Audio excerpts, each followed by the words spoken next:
Hello les hackers, bienvenue sous la chaîne WaxSecu dédiée à l'actu cyber que nous allons commenter, critiquer et décrypter. Je suis Waxskull, votre fournisseur de news. Aujourd'hui, dans ma besace, du data leak. Ça faisait longtemps. 35 millions de comptes data leakés en provenance de la société T-Mobile US. Ouh.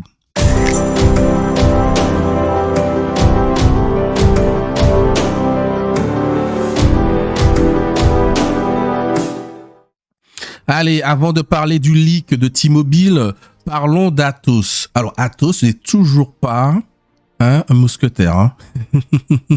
Alors, nous allons continuer de suivre cette petite news que j'ai commencé à commenter dès le début de la chaîne sur le fait que Atos, qui va être splitté en deux, donc il y aura Evidgen qui va s'occuper de la partie cyber, et une autre société dont j'oublie à chaque fois le nom, mais qui va s'occuper de la partie conseil infogérant, mais bon, ce n'est pas, entre guillemets, le cœur de cette chaîne. Donc, Atos souhaite vendre ou une aide financière, je dirais, pour Evidgen. Et il semblerait qu'il y ait beaucoup d'acteurs qui se positionnent sur Evidgen, puisque nous avons dès le départ eu Airbus. Donc Airbus, société française de l'aéronautique, je ne veux pas rappeler, qui souhaite être minoritaire, donc avoir des parts minoritaires dans Evidgen. Et nous avions également Thales, société française également énorme de la partie électronique, militaire, défense et armée, qui eux souhaitaient les acheter. Néanmoins, Thales se sont retirés du game, on va dire. Mais c'est peut-être une stratégie. On recule pour mieux sauter. Donc, pour Thales, c'est, on va dire, à voir, à suivre. Néanmoins, actuellement, nous avons un nouvel acteur. C'est la SS2I Aztec. Donc, Aztec, dans le monde de la SS2I, on va dire, c'est un moyen. C'est pas un gros, c'est pas un petit, c'est un moyen. Et voilà, ils sont basés dans plusieurs pays. Donc Aztec souhaite racheter Evidgen. Mais vous allez voir, c'est pas si facile que ça, c'est un peu plus compliqué que ça. Alors, la liste des prétendants s'allonge pour une éventuelle acquisition de la société Evidgen, issue du plan de scission d'Atos. Ils vont se séparer, se splitter en deux. Après Thales, qui s'est retiré, je précise pour l'instant, et OnePoint, je ne connaissais pas, je ne savais pas. C'est autour, selon une information dévoilée par le journal du dimanche, d'Aztec, de sortir du bois. Donc la SS2I a fait part de son intérêt à la direction d'Atos afin d'avoir accès au dossier et de se positionner. Dans ce cadre, elle aurait déjà sollicité des partenaires financiers dont Tikehau Capital. Lors d'un récent événement chez Numum. Marrant ça, Numum. Je ne sais pas. Aztec rappelait qu'elle était implantée dans 21 pays sur 5 continents et que pour l'année 2023, elle misait à la fois sur une croissance organique de plus de 20% par an et une stratégie d'acquisition offensive. Au cours des 3 dernières années, elle a racheté pas moins de 7 entreprises. C'est beaucoup. Mais c'est pas de la même envergure qu'Evidgen. La dernière date, c'est le groupe français ITM, qui est également une entreprise dans le domaine du conseil, de la data en informatique, qui vient renforcer le positionnement de son nouveau propriétaire sur le conseil et la data. Précisément, le groupe Aztec a fait entrer dans son giron le suédois Conmore et la société hexagonale Emisys. Petit pouce aux grandes ambitions. Alors, c'est soit petite pouce ou soit petit pousset. Mais petit pouce. La société, donc la SS2I, revendique un chiffre d'affaires en 2022 de 50 millions d'euros en croissance de 40% en 2021 et 7000 salariés. Donc 7000 salariés dans le SS2I, voilà, c'est un moyen. C'est pas un petit, c'est pas non plus un gros, c'est un moyen. Les analystes financiers s'interrogent sur la capacité d'Aztec à acquérir Evidgen. Oui, et moi je suis d'accord avec eux. qui pèse 10 fois plus avec des revenus de 5,1 milliards d'euros et 55 000 salariés. Là, on dirait, entre guillemets, la grenouille qui veut absorber, manger la vache, manger le bœuf. Les yeux plus gros que le ventre. Même s'ils se sont appuyés sur plusieurs capitaux financiers, là, je trouve quand même... là, c'est un peu gros quand même pour eux. Mais après, les achats qu'un petit... on va dire un plus petit rachète un plus gros, ça c'est déjà vu. Pour les plus anciens d'entre nous, nous avions Mittal Steel, numéro 2 mondial de la partie l'industrie métallique. Et nous avions Arcelor, numéro 1 mondial. Donc Arcelor était français, Mittal Steel indien. Et pourtant, Mittal Steel a racheté Arcelor, sachant que Mittal Steel était numéro 2. Mais après, entre le 1 et le 2, l'écart n'était pas si conséquent.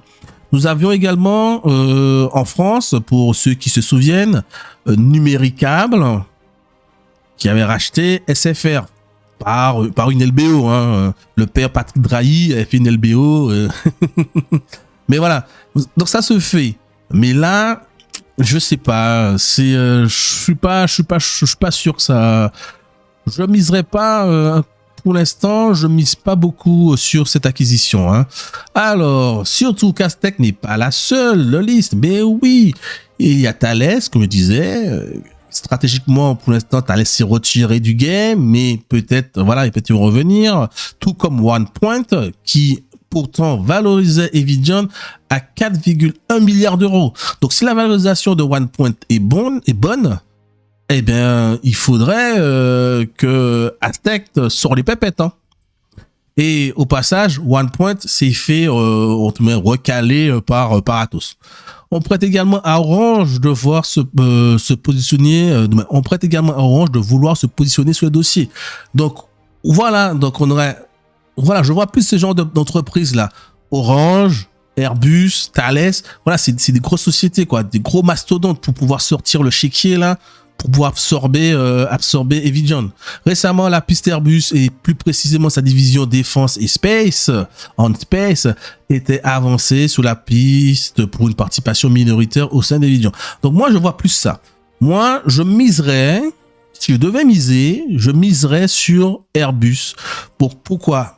Premier point, Atos, je sais pas si Atos serait enclin plus à vendre Evidion ou à rester un peu, on va dire, maître de ses mouvements, mais avec une entrée en capital d'Airbus à hauteur de 10%, je me souviens bien, Evidion aurait quand même les mains libres pour grandir et acquérir de nouveaux marchés.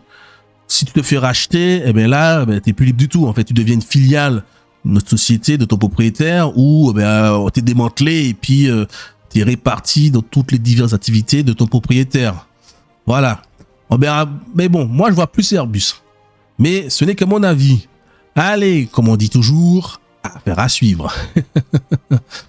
Alors, autre point. Alors, petite news aussi pas très réjouissante.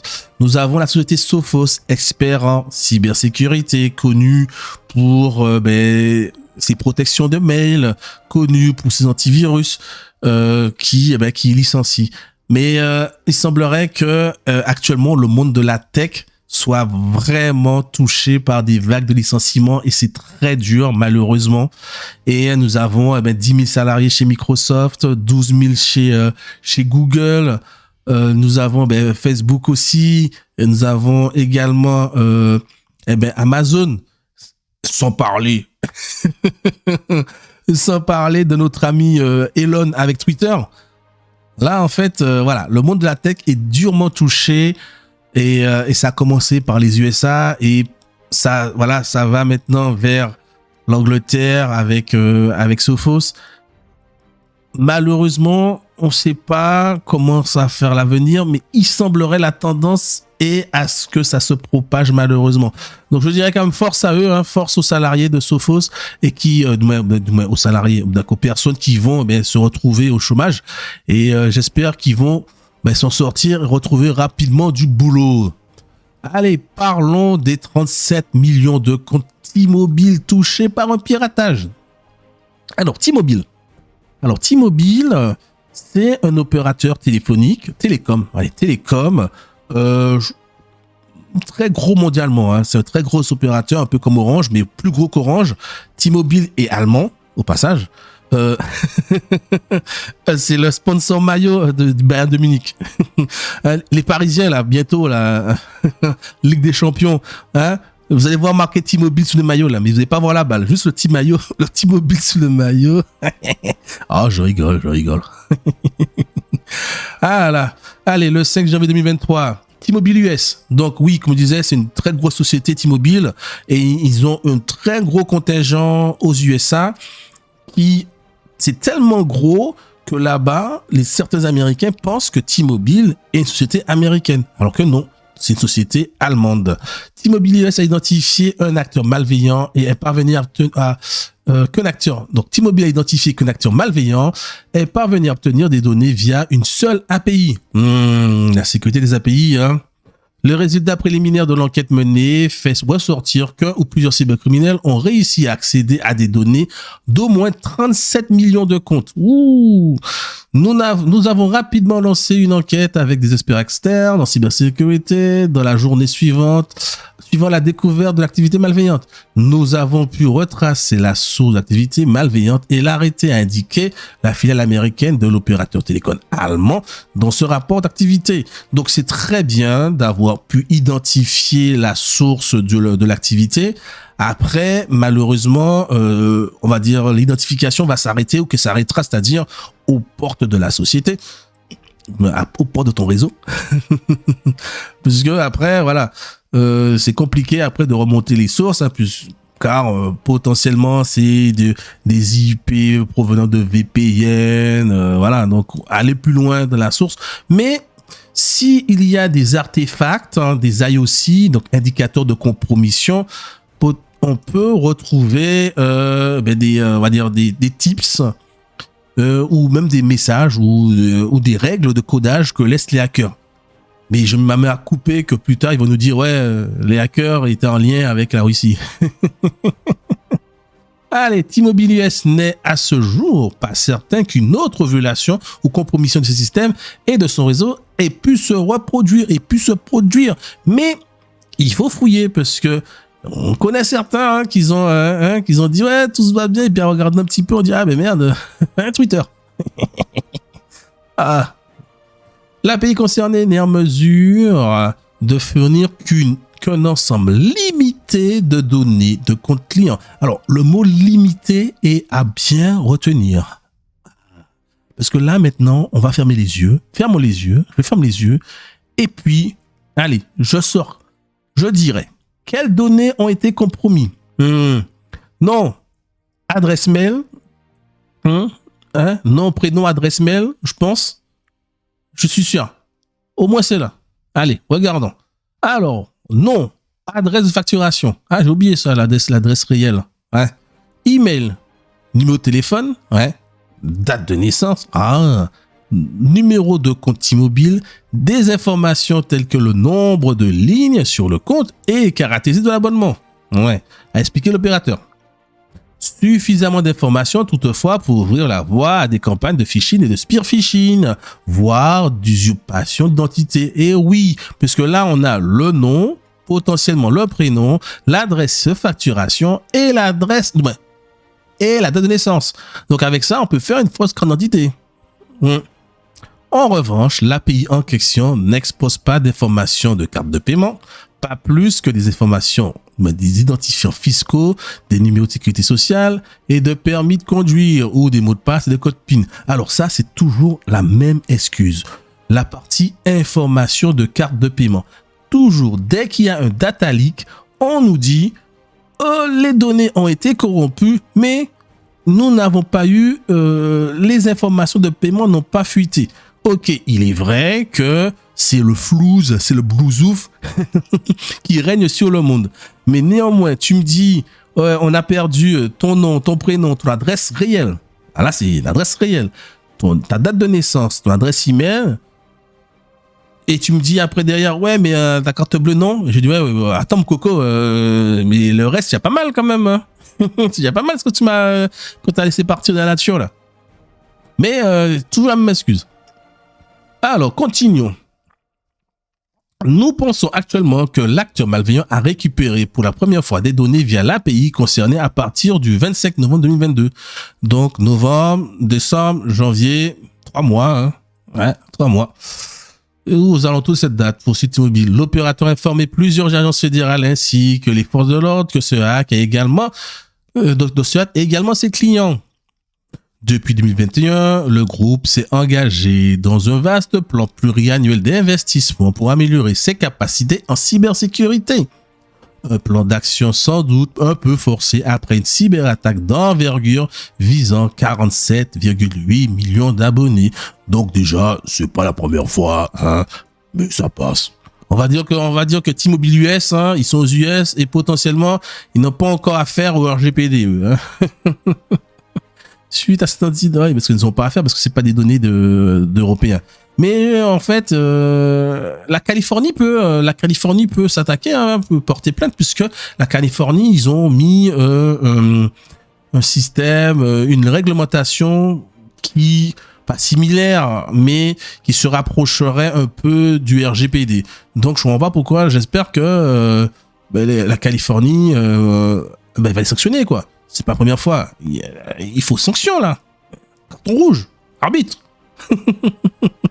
Suite à cet incident, T-Mobile ne s'attend cependant pas à un impact significatif sur ses résultats financiers, pas plus que sur ses opérations. Bah oui, parce que T-Mobile est très gros. C'est très très gros, T-Mobile. Donc, si quelques données d'abonnés américains ou canadiens, parce que US peut-être canadiens, sont de la nature, et puis, bien entendu, les numéros de carte bleue ne sont pas dans la nature.